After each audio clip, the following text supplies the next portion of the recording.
أعوذ بالله من الشيطان الرجيم بسم الله الرحمن الرحيم الحمد لله رب العالمين وأفضل الصلاة وأتم التسليم على نبينا الأمين محمد وعلى آله وصحبه أجمعين ومن تبعهم بإحسان إلى يوم الدين أما بعد falënderimet dhe lavdërimet janë për Allahun xhalla xhelaluhu, krijuesin dhe udhëzuesin ton. Salatet dhe selamet, përshëndetet, lutet tona më të sinqerta, më të mira janë për zotëriun e gjithë bijve të Ademit alayhis salam, vulën e gjithë pejgamberëve, Muhammedin të birin e Abdullahut. Salavatet dhe selamet, lutjet tona shkojnë edhe për shokët e tij me të cilët Allahu dhe i dërguari i tij ishin të kënaqur me ta, dhe ata ishin të kënaqur me Zotin e tyre dhe pejgamberin e tyre, si dhe lutjet tona janë për gjithë ata të cilët e pasojnë sunetin e pastët Muhammed Mustafa sallallahu alaihi wasallam deri në ditën e gjykimit.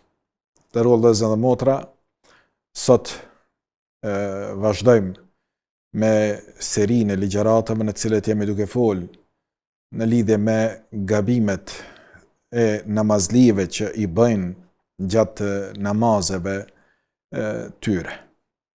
Dhe po mundohemi që të shpjegojmë që nga tekbiri fillestar, pastaj lidhja e durve, shkuarja në ruku dhe sejdë dhe gjërat të cilët kanë të bëjnë me namazin, për cilën seri inshallah do të vazhdojmë edhe me disa ligjërata tjera, duke lutur Allahun Teala që të na lehtësojë përgatitjen e këtyre ligjëratave, si edhe të na bëjë që të kemi dobi për asaj çfarë dëgjojmë dhe mësojmë, në mënyrë që të zbatojmë ato në jetën e përditshme. Për arsye se dija është ajo e cila kërkohet për çdo muslimani që të ketë dije gjatë fjalëve dhe veprimeve të cilat i vepron. Një gjë të cilën e veprojmë me qëllim për t'ju afruar Allahu Teala, kjo duhet të ketë bazën e vet. Duhet të shiqojmë se në çdo adhurim, ibadet që e bëjmë dhe për cilën kemi qëllimin me u afru Zotit ton Allahu Teala, duhet të shiqu a e ka bazën në fe.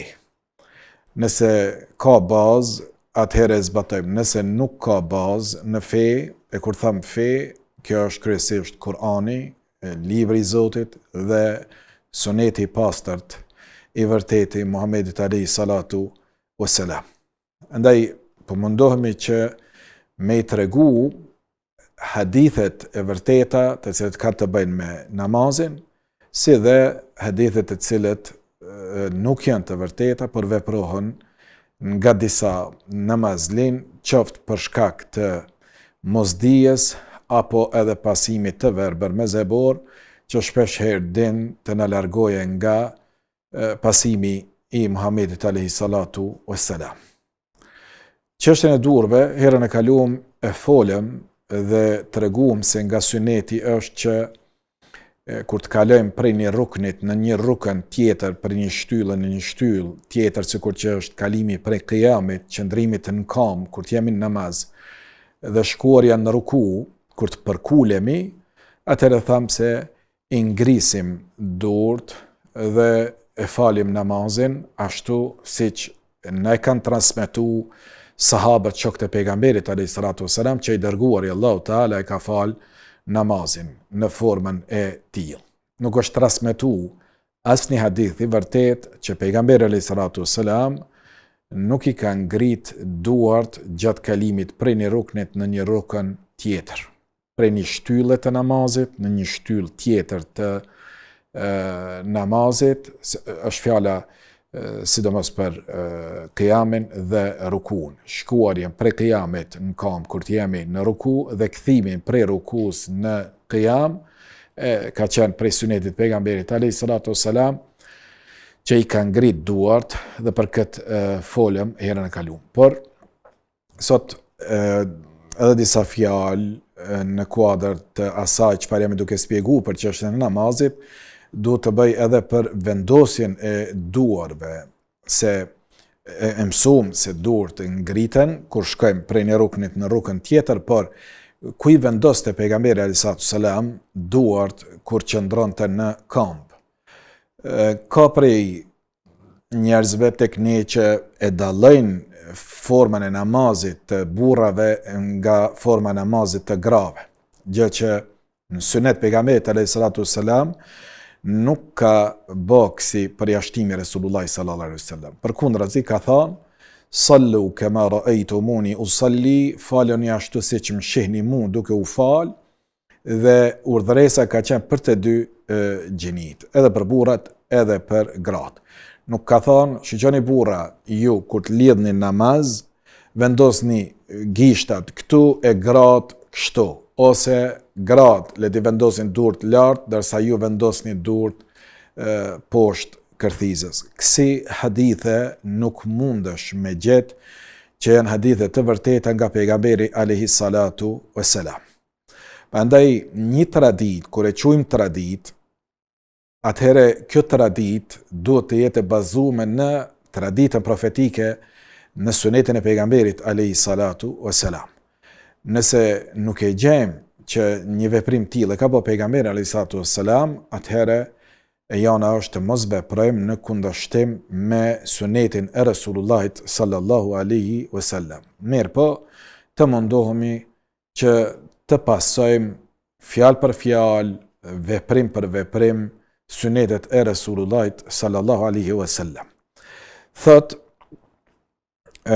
Sahel ibn Sa'd, thot gjatë falës namazit njerëzit janë urdhëruar që të vendosin dorën e djathtë mbi të majtën.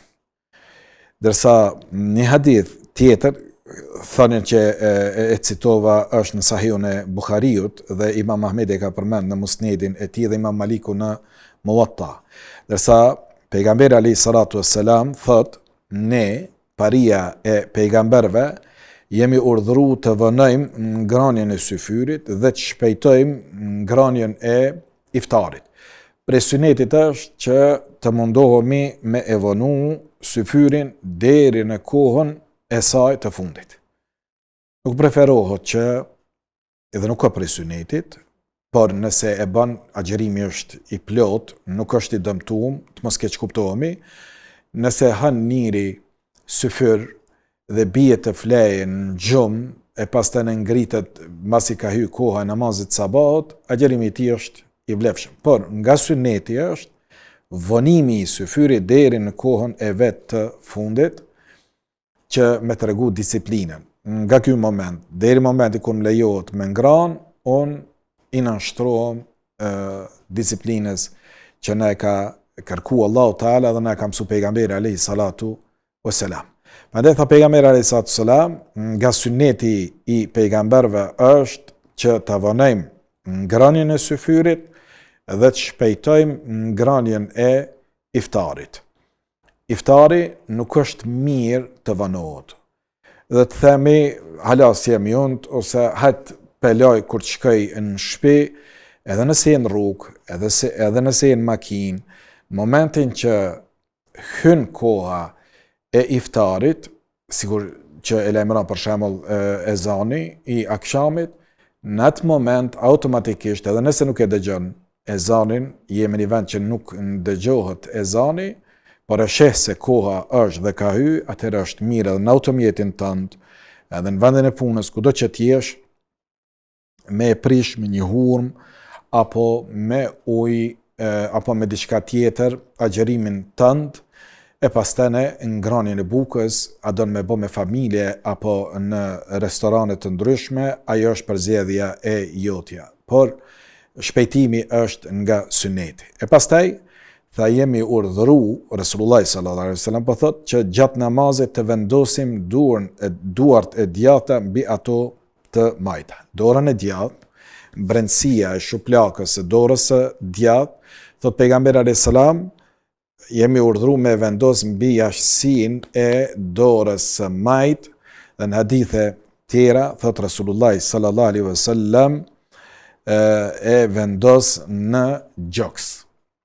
Nga syneti im dhe i pejgamberëve para meje, thot pejgamberi alayhis salam, është që me vendos shuplakën, brendësinë e shuplakës dorës djathtë, mbi jashtësinë e shuplakës dorës majtë në gjoks. E gjoksi është mbi kërthis, edhe ndër gjit. Këtë pjesë këtu është prej sunetit, e vendos në këtë formë. Kështu më kujtohet Sheikh Abdul Qadir Arnauti, ky dietar i madh i hadithit, me prejardhje të Kosovës, nga vrella e Istogut, vend që ka lind në Kosovë, e pastaj është shpërngul me prindërit e vet në vitet para luftës dytë botërore, kur kanë bë hijret musliman dhe janë largu prej zullumeve të asaj kohë që ka bë Jugosllavia e parë, është shku me familje dhe janë vendos në Damask, në Sham.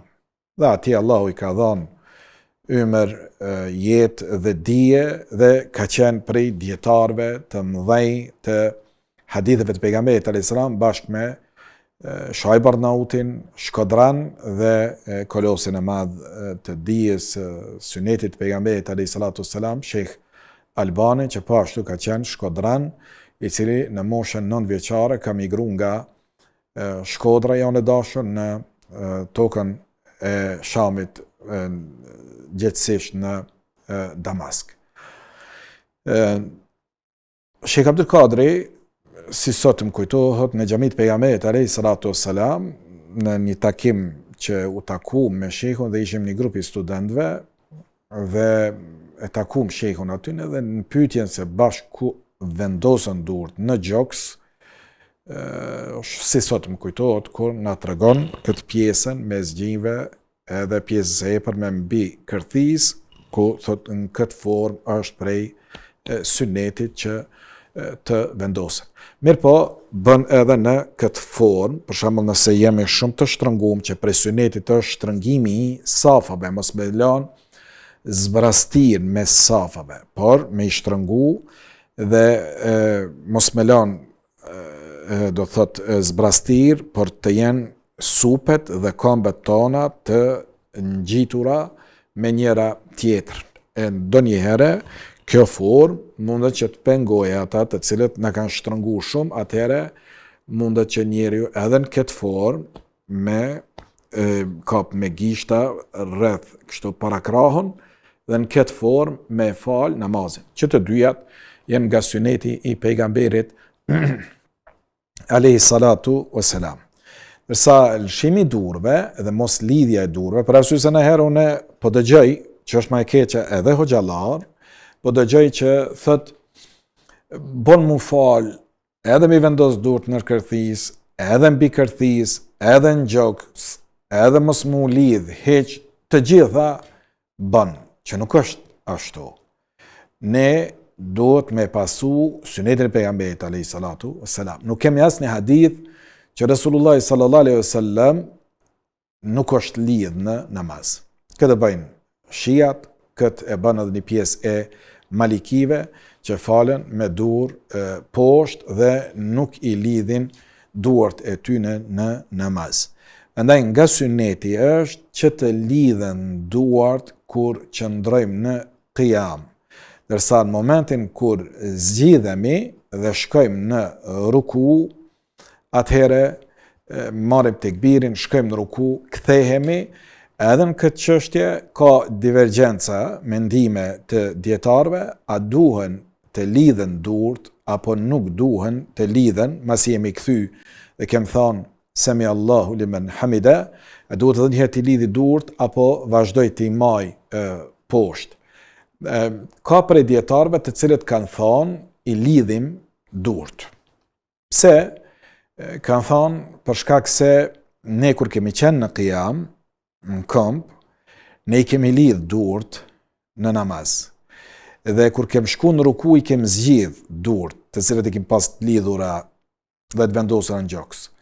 Dhe kur jemi kthy prej rukus përsëri në qiyam, thot gjendja e fundit cila ka qenë në qiyam, thot ka qenë e lidhur. Thot atëherë lidhemi për arsye se ashtu ne e ka vepru pejgamberi alayhis salatu wassalam.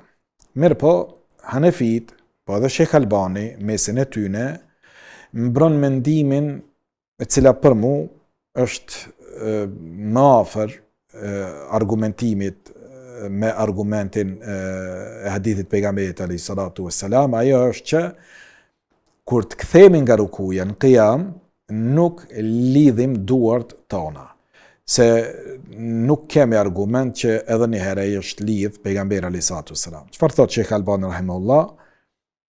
Thot në momentin kur ne jemi futur në namaz me tekbirin fillestar, Allahu Akbar, dhe jemi lidh, kemi argument nga pejgamberi alayhis salam që i ka lidh duart në namaz, sikur që jam duke fol.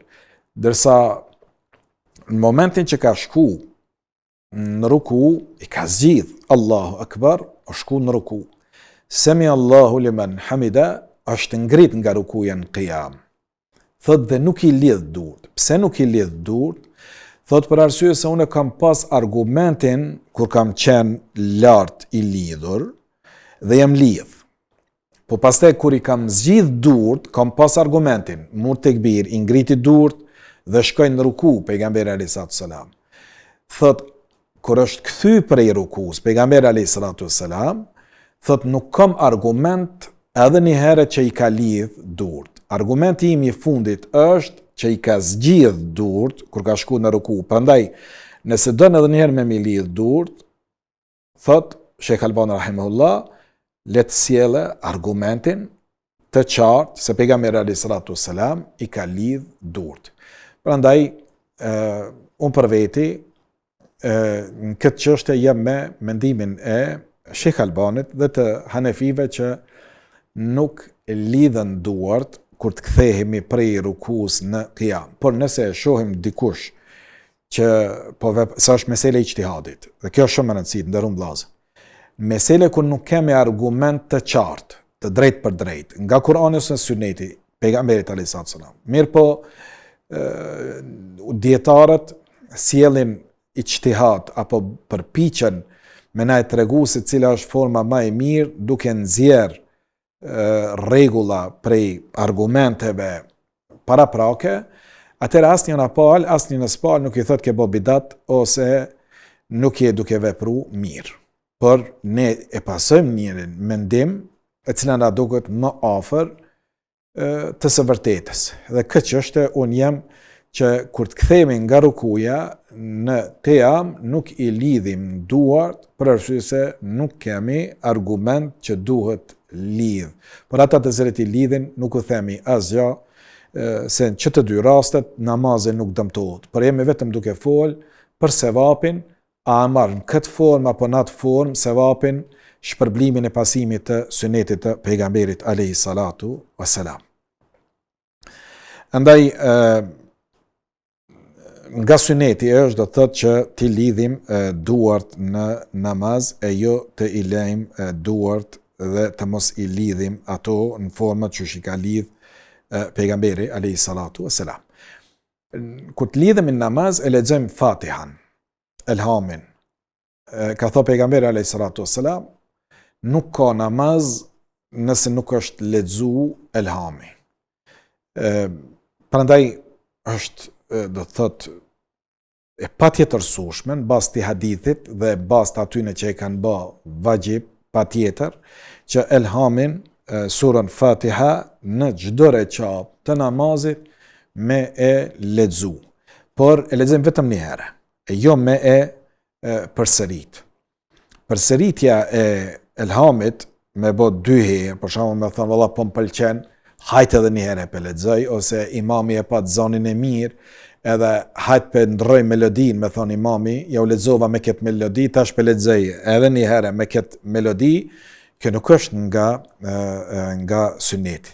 Përkundrazi, sipas Hanbelive, me qëllim përsëritjen e Fatihas 2 herë, e prish namazin. Dhe se kanë thonë nëse e bën nga harresa, atëherës e bën sejdatu sahw ose sejdën e harresës, dhe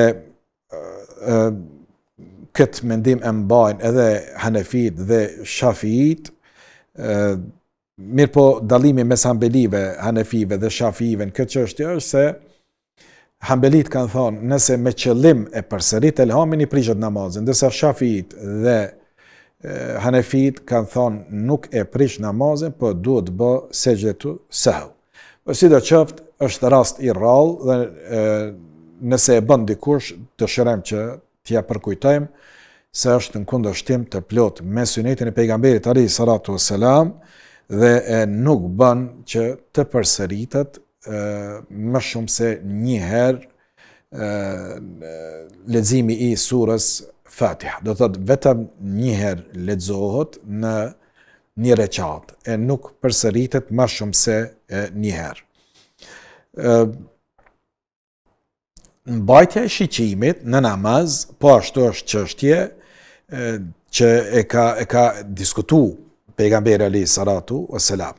Dhe Rasulullah sallallahu alaihi wasallam na ka mësuar se kur të jemi në tehiyat, kur të jemi të ulur, shiqimi mbetet në gishtin tregues. Dërsa kur të jemi në qiyam, shiqimi mbetet në vendin ku do të shkojmë në sejdë. Dërsa kur të jemi në tehiyat të ulur, atëherë do të thotë sikur që ka në hadith të pejgamberit alayhi salatu wassalam, shikimi i tij nuk duhet ta kaloj vendin tek i cili lëviz gishtin. Hadithin e transmeton Abu Davudi në Sunenin e tij dhe Nesaiu. Ibn Khuzaima, Ibn Hibani, Imam Ahmedin Musnedin e tij dhe të tjerë sikur Beheki dhe të tjerë. Ndërsa lëvizjet dhe shiqimi lartë, këto janë të ndalume. Se thot pejgamberi alayhi salatu wassalam në një hadith që transmeton Aisha radiallahu anha, thot e pyeta pejgamberin alayhi salatu wassalam për shikimin andaj këndej në namaz dhe mu përgjigj, tha kjo është vjedhje që shejtani i bën namazit të robit. Me shiqu në djatën çmajt. Ke pa disa namazle janë namaz, me po këqyr kush po en, kush po del, çka po bën ai, pse ky, pse ende, ose këqyr kështu. Dhe kjo është prej vjedhjeve që ja bën shejtani vlefshmërisë së plot, ose plotësimit sipas rregullave të namazit ton. Dhe e ka ndaluar Resulullah sallallahu alaihi wasallam me ngrit shiqimin lart. Për shembull fal namaz edhe dëgjon ajete të imamit që flasin për madhninë e Allahut Teala dhe e kupton, po e zajmë kupton, dhe pastaj ti drejtoje syt ka qielli. Këtë e ka ndaluar pejgamberi alayhi salatu wassalam. Dhe ka thënë në një hadith të cilin e transmeton Imam Buhariu në Musned, në Sahihun e tij, thot pejgamberi alayhi salatu wassalam, çfarë kanë disa njerëz që i ngrenë shiqimet e tyre në namaz drejt qiellit. Dhe ishte i ashpër duke folën këtë çështje, thot Aisha radiallahu anha, e më pas pejgamberi alayhi salam tha, ose do ta braktisni këtë vepër, ose në të kundërtën do të merren shikimet. Në hadithin tjetër që e transmeton Muslimin Sahihun e tij dhe Nesaiu, thot Rasulullah sallallahu alaihi wasallam, ata që ngrejnë shiqimet drejt qiellit namaz duhet të ndalojnë se veprojnë në këtë mënyrë, përndryshe do të merren shikimet. Allah na ruajt, dietarët kanë thënë, ju merren shiqimet, është mundësia që edhe fizikisht të verbrohet njeriu dhe të mos ketë mundësi që me pa.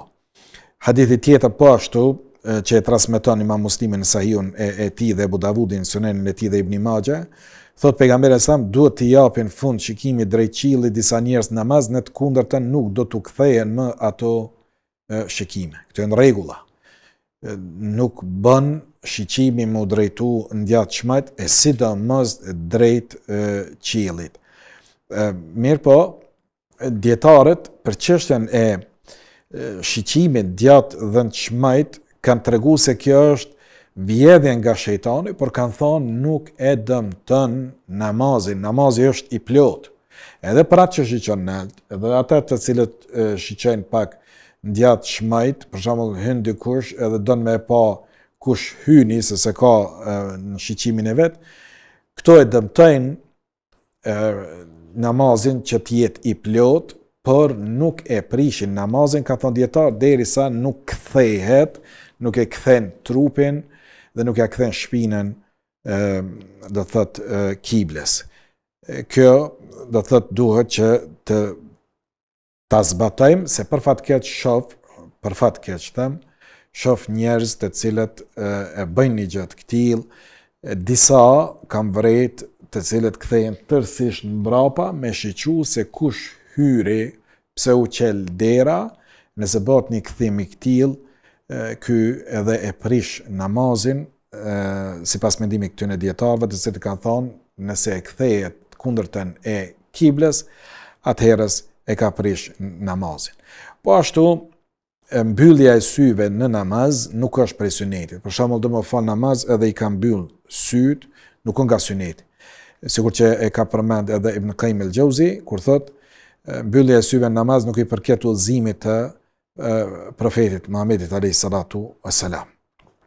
Pejgamberi alayhi salatu wassalam nuk i ka mbyll syt në namaz. I ka mbajt të hapura dhe kemi shumë hadithe të ndryshme, në raste të ndryshme, kur pejgamberi alayhi salatu wassalam gjatë namazit ka pa që t'i vinte shejtani përpara, apo ka pa edhe e ka zgjat dorën, ka pa edhe kalavesh të rrushit prej mugjizeve që Allahu ja ka shfaq prej nimeteve begative të xhenetit, dhe ka thonë dietar të janë argumente se ky nuk i ka mbajt syt mbyllur. Në nga suneti është të mbahen syt hapur. Përveç, kanë thonë dietarët, nëse ka mundësi që ka shumë zbukurime në ambientin ku falet, dhe për fat keq, po e përsëris, e kam folë edhe të kalumen, shumë për xhamive tona janë shndruar në vende të zbukurimeve të mëdha. Kjo është ndaluar ndërun vllazën me kaq zbukurime të mëdha, apo të them më mirë pa pëlqyme që të zbukurohen xhamiat edhe për shkak se janë të kushtueshme këto zbukurimet, po edhe për shkak se humb vëmendjen, koncentrimin dhe përkushtimin e namazliut në namazin e tij. Nëse janë gjëra të tilla që ndikojnë apo ka prej dritarëve të jashtit hyn drita, gjëra të cilat pengojnë, atëherë ka thonë lejohet për me arrit përkushtimin, lejohet me i mbyll syt dhe me rujt përkushtimin dhe koncentrimin tant në namaz. Po ashtu lëvizjet e shumta në namaz janë prej gjanave të cilat janë të ndalume nga ana e dietarëve, dhe kjo e dobëson vlefshmërinë e namazit, por nuk kemi argument se e prish, sikur që e dëgjojmë na herët e ne, që nëse 3 lëvizje i bën brenda një ruknit, kjo e prish namazin. Këto janë fjalë të dietarëve, por nuk ka argument profetik, por gjithsesi e dobëson vlefshmërinë e namazit dhe e zvoglon sevapet e këtij namazit. Se edhe pejgamberi alayhi salatu wassalam ju ka thonë sahabëve në një hadith pak më të gjatë, kur ju thot, ju urdhëroj që të qetësoheni në namaz. Namazi duhet të jetë njeriu i qetë, mos bëj veprime të shumta, jo me nxjerr telefon, jo me kqyr sahatin, jo me prek shamin, jo teshat me rregullu e gjëra të tilla të ngjashme, të nuk i përkasin një namazliut të përkushtuar në namazin e tij. Andaj duhet patur kujdes që mos të bëjmë lëvizje të cilat mund ta dëmtojnë namazin ton, për nuk kemi argument se e prishin namazin. Allahu na i qetësoft zemrat dhe mendjet tona dhe na bëft që të falim të përkushtuar namazin ton, deri në takim ton të radhës, nderuar vëllezër, beqi për kujdesin Allahut. Selamu alaikum wa rahmatullah.